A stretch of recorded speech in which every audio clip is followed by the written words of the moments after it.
Hi guys! Tara samahan nyo kami mag-Baguio trip this 2024. So pumunta kami dito sa Baguio last April. Kasi dito talaga namin gustong pumunta ng husband ko. And oo nga, kakatapos ng wedding namin yan. So this is our honeymoon trip. Pero parang hindi kasi may mga kasama kami. So yung una naming pinuntahan is sa Mines View Park.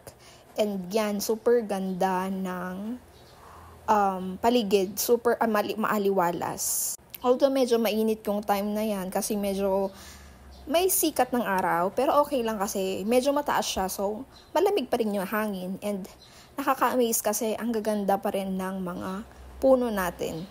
And yes, kakatapos yan ng panagbenga and super dami pa rin nagbo-bloom na mga bulaklak. And yan, pumunta din kami sa may Ride Park, which is may mga horseback riding silang available. And habang papunta kami ng botanical, may naanuhan kami dyan. May bigla akong nakita ng isang bubuyog. O diba? Napaka-bongga. Napaka-grabe talaga ni Mother Nature. Huy!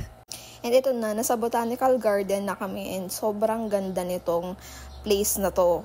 Lalo pag on bloom yung mga flowers. Which is ang mga Feb, March, April. So yan nga kami ng asawa ko. Enjoying the time. And ito, nag-bike riding din kami. So kasama ko yung ate ko, yung mamangkin ko, and then yung husband ko, and syempre ako. Ganyan yung ginamit namin kasi 4 kami. So kaming dalawang mag-asawa yung nagpepedal. Okay lang kasi worth it naman. Yung bayad namin dyan is 200 per 30 minutes. Kaso nga lang, after ng araw na yan, super sakit na ng aming mga legs. Mga 20 minutes kasi kaming nagpedal. Kaso hindi na namin kaya yung 30 minutes, so nag-stop na kami ng 20 minutes. Super sakit ng paa namin kasi, grabe naman kasi. Hi! And yes, pumunta din kami sa market and sa City of Valley. Guys, sobrang recommended ko dito. Sobrang simple niya, sobrang malapit lang siya sa Baguio City proper, pero sobrang worth it. And syempre ako, hindi pwedeng wala akong aura dyan. Uy! So nag-feeling-feelingan muna tayo for today's video. Super ganda, as in. And yes, pumunta din kami sa strawberry farm. Medyo malayo nga lang, pero worth it naman. Kaso di kami nag-picking dyan. Medyo mahal kasi. And then after nun, punta na kami ng Igorotstone Kingdom, which is a new tourist spot here in Baguio. May dog na naman syempre as usual and maraming tao kasi holiday nga, sabi ko, diba? In-expect na talaga namin yan. Kung pupunta kayo dito guys, I recommend na mag-running shoes kayo or flats or mag-sandal kayo ng hindi mabigat kasi madami-daming hiking to. Uy! Medyo mataas nga tong lugar na to kasi yung sinakyan naming taxi is medyo halos pataas lagi yung takbo niya. Yung pamangkin ko, tawang-tawa. Hindi ko alam kung bakit siya tawang-tawa. Ayun, yun na nga. Nakita daw niya yung mga kimot or yung mga puwet ng mga nagsasayaw na mga, feeling ko mga estudyante to. Estudyante siguro mo to kasi medyo bata pa sila.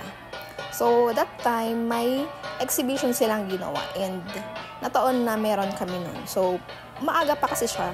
Mga 9 in the morning pa lang yan. So, ang gagaling nila.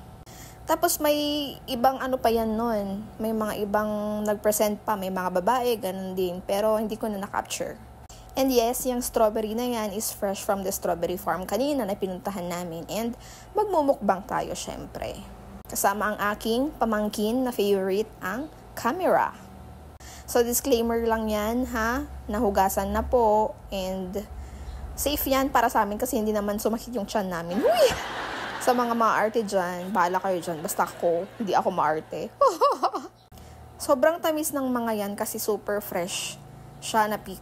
So, siguro ganun. Kasi, nung pauwi na kami, may mga natira. Hindi na siya matamis. So, siguro pag hindi na fresh, hindi na matamis.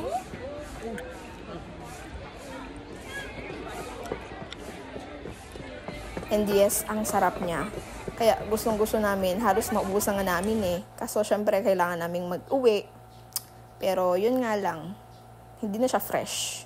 Dito guys sa Stone Kingdom, mag-ingat lang tayo kasi super tarik niya.